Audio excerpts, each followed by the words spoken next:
नमस्ते सदावत्सले मातृभूमि। हम लोग चर्चा करने जा रहे हैं कि खालिस्तानी लोगों ने यानी कि जो खालिस्तान मूवमेंट का सपोर्ट कर रहे हैं विदेशों में लोग, उन्होंने भारतीय एम्बेसी यूके में हमला कर दिया। पहली मंजिल पर गए, वहां पर भारतीय ध्वज लगा हुआ था। भारतीय ध्वज को घसीटकर नीचे फेंक दिया, तोड़फोड़ भी की और मोदी जी को लेकर और भारत को लेकर, हिंदुओं को लेकर उल्टी सीधी बात भी कही। ये कोई नया काम नहीं है, कोई पहली बार नहीं है। अभी 2-3 महीने पहले भी हम लोगों को याद होगा, दीपावली से पहले लंदन के कुछ आगे एक शहर में हिंदू मंदिरों पर हमला कर दिया था कुछ लोगों ने। हमको तब भी याद होगा कि जिस समय CAA का भारत में कानून चल रहा था या कानून बनाया जा रहा था, भारत में विरोध हो रहा था, तो फिर खालिस्तानी उस समय पर यानी कि जो खालिस्तान मूवमेंट का सपोर्ट कर रहे हैं, उनका उस समय साथ देने के लिए वहाँ मुसलमान यानी कि मुसलमानों का खालिस्तानियों ने सपोर्ट किया। यूके की एम्बेसी या यूके सरकार इन बातों को बहुत मेंशन नहीं करती, बहुत माइंड नहीं करती। कनाडा में ये अक्सर चलता ही रहता है, यूएस में भी ये बहुत कुछ होता है, हालांकि यूएस की गवर्नमेंट उस पर एक्शन लेती है।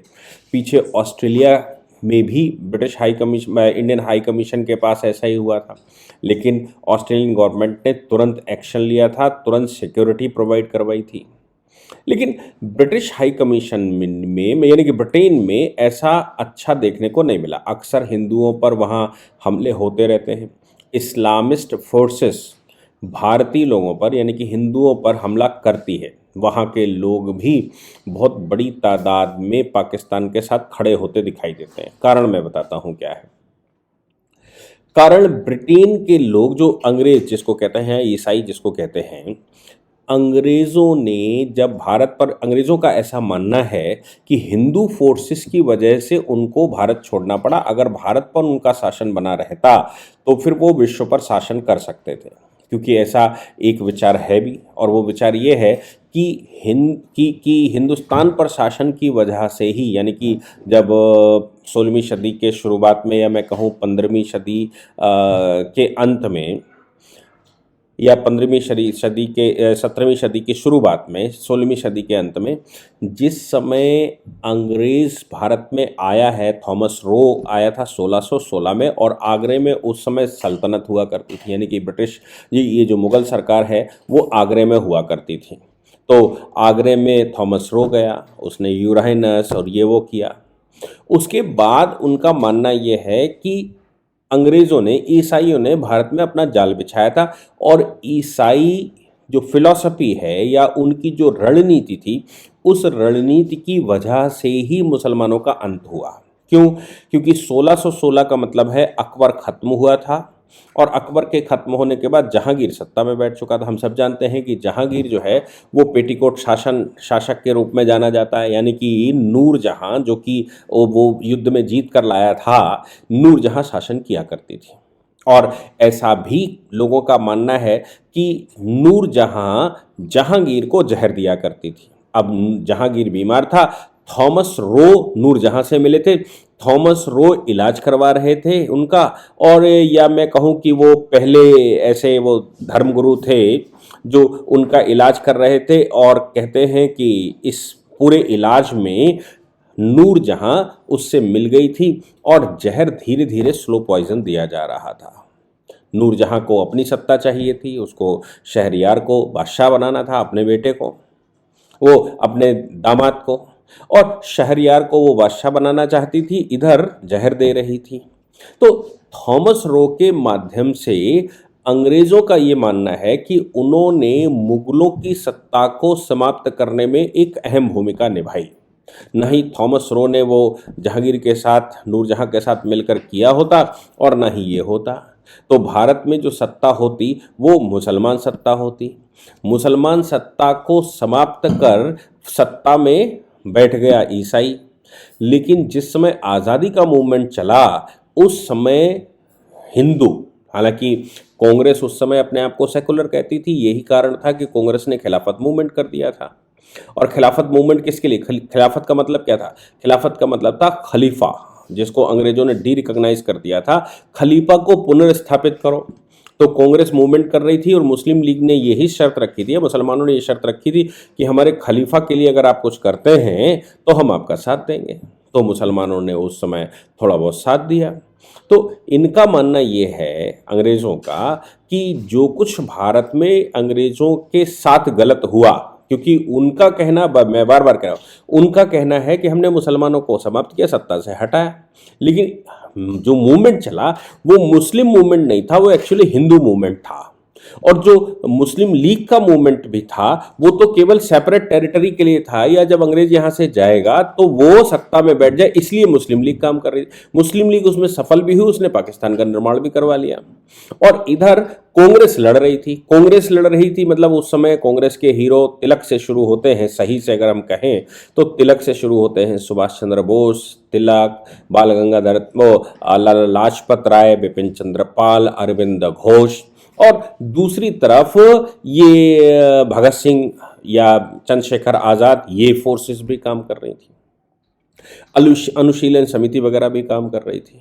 तो उनका मानना यह है कि ब्रिटिश सत्ता को उखाड़ फेंकने में सबसे बड़ा रोल अगर किसी का है तो वो हिंदुओं का है, और कांग्रेस को वो हिंदू सेना फोर्स, मतलब हिंदू पावर की तरह ट्रीट करते थे। वो अलग बात है कि गांधी जी अपने आप को सेकुलर मानते थे, वो अलग बात है कि नेहरू तो महा सेकुलर आदमी थे जो अपने आप को इंसिडेंटल हिंदू कहा करते थे। लेकिन अंग्रेज उनको क्या कहता था, ब्रिटिशर्स वहां बैठकर क्या देखा करते थे, ब्रिटिशर्स तो सिर्फ एक बात देखा करते थे कि हिंदुस्तान के अंदर हिंदू फोर्सेस उनके पीछे पड़ी हुई हैं, इसलिए हिंदू फोर्सेस के मूवमेंट की वजह से, हिंदू फोर्सेस की डिस्टर्बेंस की वजह से अंग्रेजों को, ईसाइयों को यहां से जाना पड़ा। वो इसके लिए दोषी पाकिस्तान या मुसलमानों को नहीं मानते, पाकिस्तान तो वो गिफ्ट में देकर गए जिन्ना को, और गिफ्ट में देकर इसलिए निश्चित रूप से गए होंगे क्योंकि वो उनका एहसान मानते हैं। इसीलिए ब्रिटेन में अंग्रेज जो है या जो ईसाई है वो मुसलमानों का साथ देता है, हिंदुओं का साथ नहीं देता। ऐसा एक विचार ब्रिटेन में है, ऐसी एक मनोभावना ब्रिटेन में है, यूके में है। इसलिए वहां पर हिंदुओं का विरोध होता है, लेकिन मुसलमानों को या पाकिस्तानियों को वो, मतलब ब्रिटिश फोर्सेस, ब्रिटिश जो सिविलियंस हैं वो प्रो पाकिस्तानी नजर आते हैं, प्रो इस्लामिस्ट नजर आते हैं, ये कारण है। तो अब जब पूरी की पूरी सरकार की मनोभावना ऐसी हो तो ऋषि सुनक के बैठने से क्या होता है? आप ये तो मानते हैं ना कि अकेला कोई आदमी अचानक सत्ता में बैठता है तो उसको 4-5 साल समझने में लगता है। मोदी जी जिस समय सत्ता में बैठे थे गुजरात में, उनको समझने में टाइम लगा था। एक्शन लेते हैं लेकिन तब भी 2-3-4 साल लगते हैं। तो ऋषि सुनक आज बैठ गए, मशीनरी तो नहीं बदल देंगे, विचारधारा तो नहीं बदल देंगे। अगर विचारधारा बदल देंगे, मशीनरी बदलने की जल्दी से कोशिश करेंगे तो खुद भी कहीं ना कहीं फंस जाएंगे।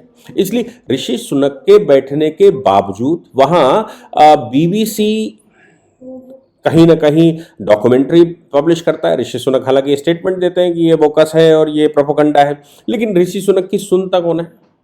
ये ऋषि सुनक को कौन इंपॉर्टेंस देता है? ऋषि सुनक की मजबूरी यह है कि वो अगर ज्यादा तेजी से प्रो इंडिया हो जाएंगे तो फिर वहां अगेंस्ट इंडिया एक मूवमेंट चलता है, प्रो इस्लामिस्ट मूवमेंट चलता है, तो ऋषि सुनक को निकाल कर बाहर कर दिया जाएगा। और इतने इंडियन वहां पर नहीं है जिनके आधार पर वहां सरकारें बनाई जा सकें। तो एक मूल कारण यह है।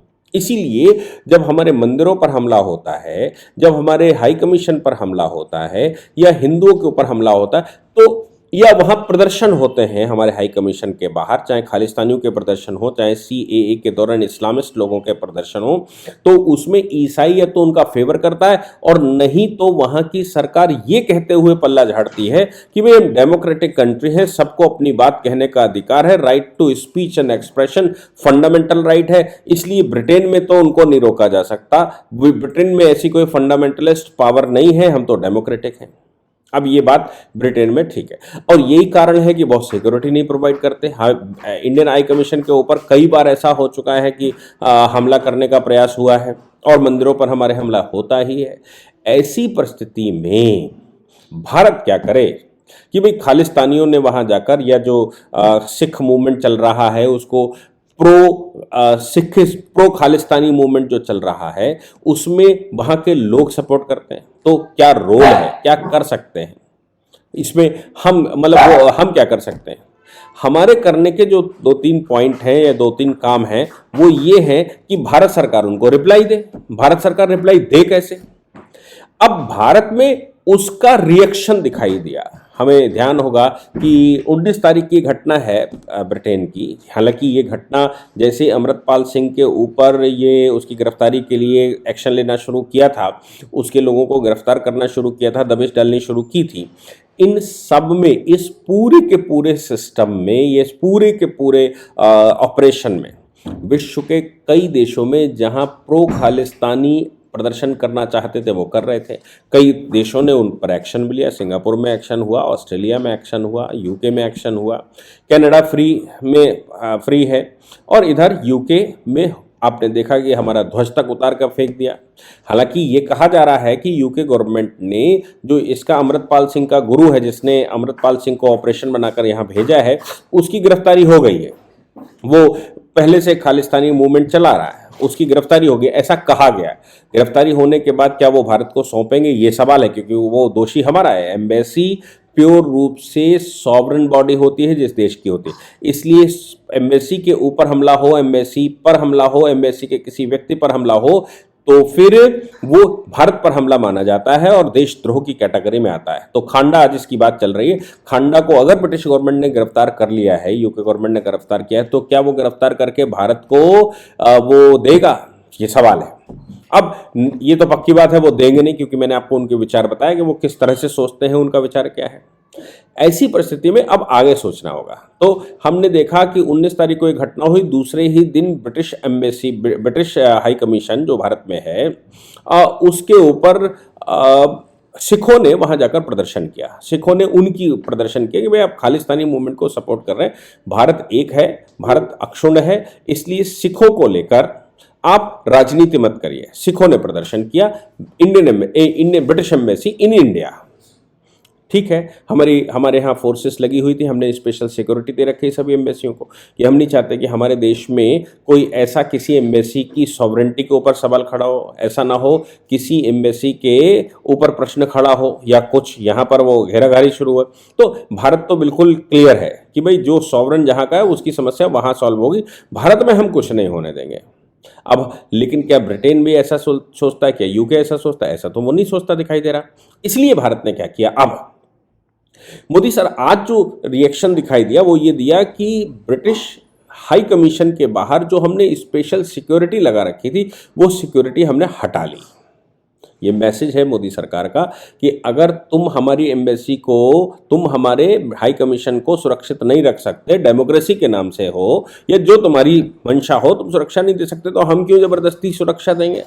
आप अपना यहाँ सुरक्षित करिए। अगर हमें वहाँ देखने का है कि हमारी सरकार देखेगी और हम उसको कवर करेंगे, तो यहाँ पर हम आपको सुरक्षा क्यों दें? दूसरी बात एक और है कि जब आप ये कहते हो कि डेमोक्रेसी, तो फिर भारत में आपको याद होगा अर्जेंटीना के लोगों ने भारत में ब्रिटिश हाई कमीशन के खिलाफ प्रदर्शन किए थे। ब्रिटिश हाई कमीशन के खिलाफ प्रदर्शन इसलिए किए थे क्योंकि अर्जेंटीना के एक फॉक आइलैंड है और वो फॉक आइलैंड पर ये ब्रिटेन अपना आधिपत्य बताता है, ब्रिटेन का आधिपत्य है, जबकि वो है अर्जेंटीना बाउंड्री के अंदर, अर्जेंटीना एरिया के अंदर। तो फिर ये बात तो पक्की है कि अब इनको लेकर जो विवाद चल रहा है या जो बात चल रही है, वो भारत में जिस समय ब्रिटिश कोई व्यक्ति आता है तो अर्जेंटीना के लोग यहाँ प्रदर्शन करते हैं, वो चाहे सैलिनस आइलैंड की बात हो, या फॉकलैंड की बात हो, वो प्रदर्शन करते हैं। लेकिन हमारी फोर्सेस ये प्रदर्शन करने नहीं देती हैं, हम उनको रोकते हैं, क्योंकि हमारी जिम्मेवारी बनती है कि कोई फॉरेन एनवॉय आया है भारत में या भारत में जो उनकी एम्बेसी है उस एम्बेसी को सुरक्षित रखें। ऐसी स्कॉटलैंड इस समय अपने आप को स्वतंत्र करना चाहता है, तो स्कॉटलैंड यानी कि इंग्लैंड का, यूके का एक अभिन्न अंग है, एक अभिन्न अंग, मैं कहूँ कि एक बड़ा पोर्शन है। तो स्कॉटिश सेपरेटिस्ट आज़ाद होना चाहते हैं, यूके से। वो अपना एक अलग देश बनाना चाहते हैं, लेकिन भारत सरकार उनको रोकती है, हमारे यहाँ भाई मत करो, मर्जी हो वहाँ करो जाके। तो जब डेमोक्रेसी के नाम से वो कर सकते हैं, आप सुरक्षा के नाम से प्रदर्शन करने की अनुमति दे सकते हैं, यहाँ तक कि भारतीय मंदिरों पर हमले होने के लिए भी आप कोई एक्शन नहीं लेते। आपके पास शिकायतें आती हैं तो आपकी पुलिस एक्शन नहीं लेती, आपकी पुलिस कोई बहुत बड़ा उस पर सिक्योरिटी नहीं प्रोवाइड करती, तो फिर आप बताओ मेरी पुलिस क्यों करेगी या हम क्यों करें? चाहे सेलेनस आइलैंड को लेकर या फॉकलैंड को लेकर अर्जेंटीना अगर प्रदर्शन करना चाहता है, वो प्रोटेस्ट करना चाहता है G20 के दौरान, तो हम करने देंगे और कहेंगे कि डेमोक्रेसी है भैया, भारत में भी डेमोक्रेसी है और भारत तो प्योर डेमोक्रेटिक कंट्री है, तुम जानो अपनी सुरक्षा करो, हमसे क्या लेने देना है। वैसे ही स्कॉटिश अगर सेपरेटिस्ट यहाँ पर भारत में प्रदर्शन करना चाहेंगे तो हमें कोई समस्या नहीं होनी चाहिए। ये अगली स्टेप है, मुझे लगता है कि ये अगली स्टेप है जो भारत सरकार कर सकती है। लेकिन अभी भारत सरकार ने जो किया है कि भाई हमने आपको जो स्पेशल सिक्योरिटी प्रोवाइड करते हैं, हम अपने खर्चे से जो स्पेशल सिक्योरिटी प्रोवाइड करते हैं, हम क्यों करें? जो टिट फॉर टैट, जैसा आप हमारे साथ करोगे हम वैसा ही करेंगे। तो British Indian high commission in Britain में जैसा आपने हमारे साथ किया है, वैसे ही British high commission in India में हमने उसका कर दिया है।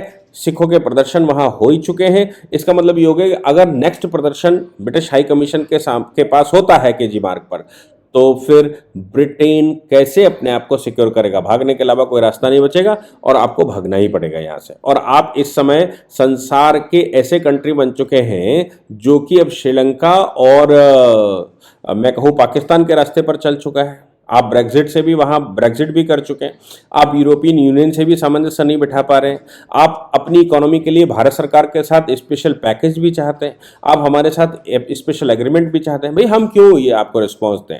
टिट फॉर टैट, आप जैसा व्यवहार हमारे साथ करेंगे, आप जितनी हमसे गले मिलते समय जितनी तेजी से हमको मिलेंगे, उतनी ही तेजी से हम भी आपको गले लगाएंगे। जितना आप हमारे पीछे से दबाएंगे उतना ही हम आपको भी दबाएंगे। ये ब्रिटिश गवर्नमेंट के लिए मुझे लगता है कि मोदी सरकार ने एक मैसेज साफ दे दिया है। अब वो मैसेज का परिणाम क्या होगा ये तो भविष्य बताएगा। जय हिंद, जय भारत, वंदे मातरम।